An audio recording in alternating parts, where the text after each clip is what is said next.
The Refugee Council charity says around 7,000 Afghans are still living in hotels after being airlifted to the UK in August as the Taliban took Kabul.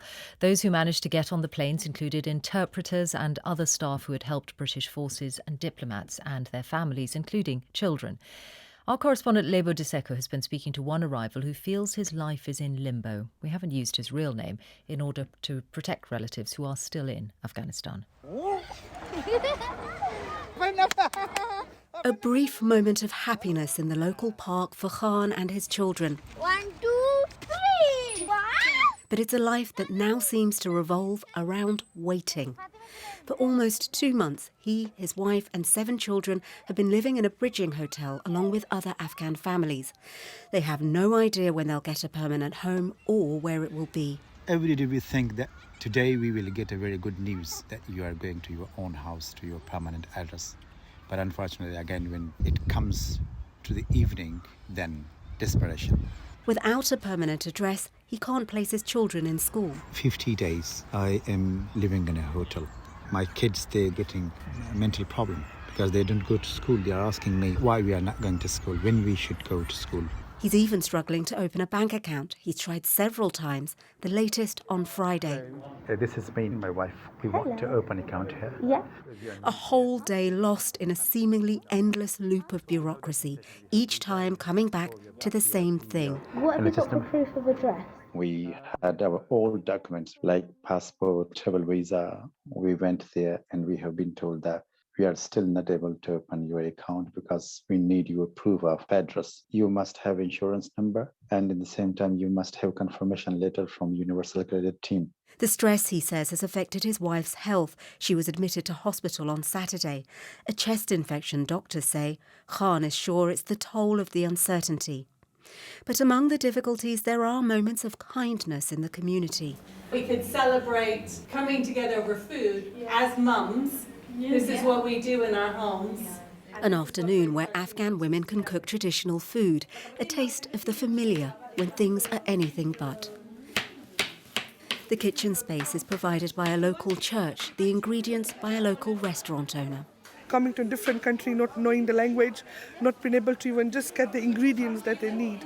All I'm hearing is them, oh my God, I miss this and I wish I could do it more often. I think by giving them this opportunity, we're giving them a little bit of independence and dignity that, you are valued. It's also a chance to take their minds off the question of where their families might end up. It may be a long way from here, as a local councillor explains. It's not our decision who gets to stay. It's completely within the Home Office's decision, and it's causing significant stress for them. So anything we can do just to have a laugh in the kitchen is just that 2 hours they're not worrying about the people at home or where they're going to be moving to or what's happening with their children.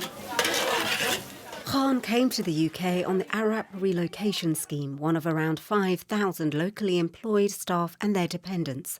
It means he's allowed to stay here because of the work he did for the British Army. But, he says, no one has told him what he needs to do in order to claim that indefinite leave to remain.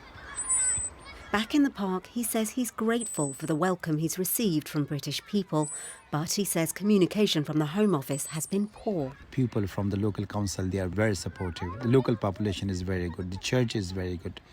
But Home Office, they have to come and to guide us, to tell us when we will be able to leave this hotel and to join our kids in school, and how do we apply for indefinite leave.